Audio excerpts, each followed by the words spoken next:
I'm Josh Berkley. I'm an elder law attorney here in Shelbyville, Kentucky. Berkley Oliver began partially because my wife and I wanted to raise our daughter in a smaller place. We'd both gone to law school in Lexington, and we didn't have Sophie yet, but we knew that was going to be forthcoming. And we had some family in Shelbyville, and in fact, we were kind of treated to some trips to the local theater and some of the downtown restaurants. And we fell in love with downtown, and one thing led to another, and we ended up moving here. And then my law partner, Amy, actually was working for the Louisville Public Defender's Office. And once I opened my office here down on Washington Street, and I said, why don't you leave the Public Defender's Office and come join me? Let's do this together. We've been friends in law school, so we talked about running a practice together, and it seemed like the time was right. Hi, I'm Amy Oliver. I work here at Berkley Oliver. I'm one of the two attorneys. I actually live in Middletown. My background, I started work at the Louisville Public Defender's Office. I was there for almost 5 years. A large portion of that I was in juvenile defense, which will break your heart. And I loved it. I loved the work. I loved helping people. Josh moved his practice here. He was still living in Lexington, but moving here. Josh and I are from the same small town in Western Kentucky, and so I understand small towns. I went to Louisville for undergrad. I went to UK for grad school. I still enjoy going to my hometown and visiting. And Shelbyville has that feel. It has that close-knit community where people know you, they rely on you, and you can say, no, I know these people, I trust them.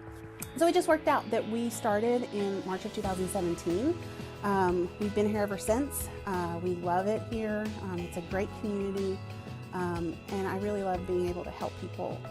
It's really kind of crazy to think that, I deal with death a lot. I talk about it, but it's something that is going to touch everyone.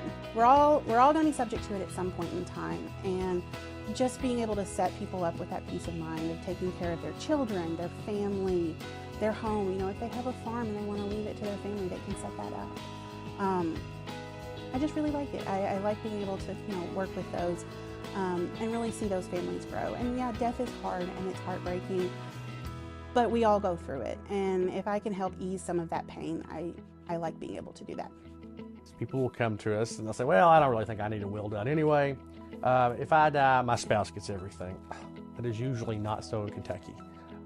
You would have to be leaving a spouse with almost no other relatives, and the statute spells that out specifically, but very often the spouse does not get everything.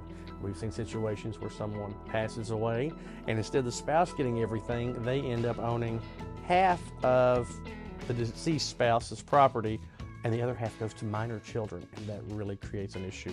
But too often what happens is folks do it online and they don't read all the fine print and the instructions. They don't get it properly executed, and then it doesn't count. And then I have brother and sister coming in and going, well, we know what mom wanted. Why can't we do it that way? Because if the will's not valid, it's just totally out. It's not. The judge doesn't go, well, we'll try to go along with this because we can see she wrote it down. The will's either completely good, or we go by Kentucky intestacy law. My practice has a lot to do with guardianship work, so it ties hand in hand with estate planning. When someone maybe is going through and they're aging, dementia and Alzheimer's, you're seeing a lot more of that in the aging population, in the silent generation, the boomers that are aging up. If they don't have certain things in place that allow their family, such as a child or something like that, to handle things for them, with like a power of attorney, they might need guardianship.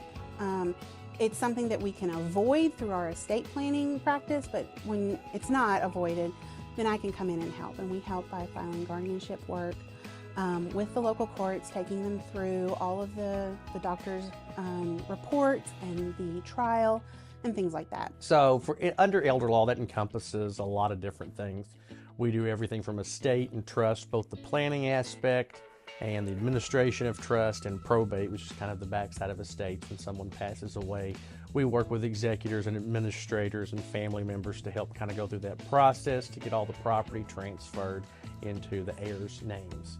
We also work with folks that have special needs children a lot and doing special needs trust.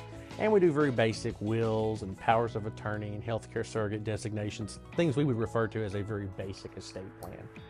I love that Shelbyville is growing, and we want to grow with it. We set up here, we're not going anywhere. We want to help the people that are here and anybody who comes in. And just know that we're here, we're out in the community, we help where we can. We just want to grow with it and help it along.